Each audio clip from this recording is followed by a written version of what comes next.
De ce que je pense, mais on s'en fout aussi totalement de ce que pense une gamine de 19 ans qui n'a pas terminé ses études et qui ne connaît pas la définition des mots qu'elle utilise. Oui, bien sûr, je parle de toi, Elisa. On a tout pété, on en a rien à faire. On s'en fiche de ce que pense Rima Hassan, on s'en fiche de ce que pense Delogu, on s'en fiche de ce que pense Mélenchon, on s'en fiche de ce que pensent tous les militants, les pseudo-experts de TikTok, d'Instagram, de YouTube ou même les storymakers d'Instagram. Pourquoi? Parce que les seuls à avoir la juridiction, les seuls, je dis bien les seuls, je le rappelle, à pouvoir qualifier un conflit international de génocide, ce sont deux institutions.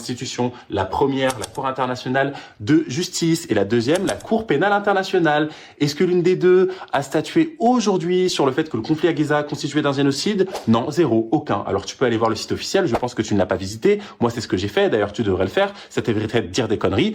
Ils n'ont pas statué là-dessus. Les deux derniers documents disponibles sur le site officiel de la Cour internationale de justice, le premier, un délai accordé à Israël jusqu'en janvier 2026 pour rendre son mémoire. Le deuxième, un communiqué rappelant l'application de la Convention de 1948 sur la prévention, je dis bien la prévention, parce que tu as du mal à faire la différence entre les mots, pas la reconnaissance, nuance, la prévention d'un potentiel génocide. Un droit international quand un État, ici, l'Afrique du Sud, porte plainte contre un autre État, ici, Israël, la CIJ rappelle l'existence des conventions et met en place des mesures conservatoires. Ce n'est pas une déclaration de culpabilité, c'est une procédure de précaution. Procédure de précaution. Oui, le mot génocide, effectivement, parce que tu l'as dit dans une de tes vidéos, ils ont dit le mot génocide figure dans le communiqué.